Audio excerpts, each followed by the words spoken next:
Qu'est-ce qui est attendu dans une explication de texte? Avant même de parler méthode, c'est très important d'être au clair sur les exigences spécifiques d'un exercice.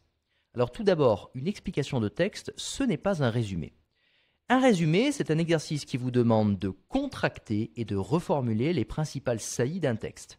C'est ce qu'on peut vous demander dans certaines écoles de commerce. Vous avez un texte de 2500 mots et on vous demande de le résumer en un texte de 250 mots.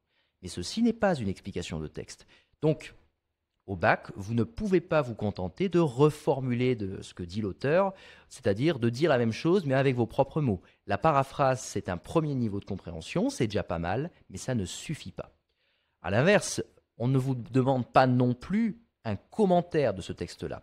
Ça veut dire qu'on ne vous demande pas d'avoir lu le livre dont ce texte est extrait, on ne vous demande pas de replacer cet extrait dans l'économie globale de l'ouvrage, on ne vous demande pas non plus d'avoir une connaissance de la doctrine de l'auteur, si tant est qu'une doctrine d'un auteur existe par ailleurs.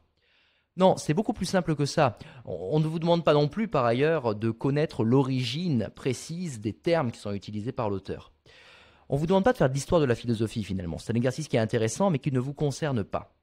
Ce qu'on vous demande, c'est donc une explication de texte. Donc c'est de partir des termes utilisés par l'auteur pour en expliquer l'usage spécifique qui est fait dans ce texte.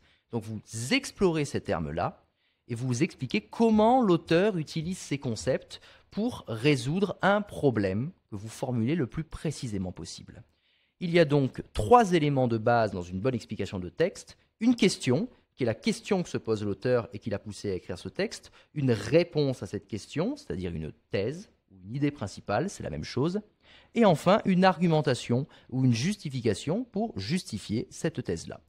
Une explication de texte, ce n'est pas que ça, il y a plus de choses à faire parce que c'est vrai que vous gagnez quand même à mettre en perspective la thèse de cet auteur avec des connaissances personnelles. Mais fondamentalement, une explication de texte, ce ne sont que ces 3 éléments-là. Pour ce qui est des subtilités, j'y reviendrai un peu plus tard.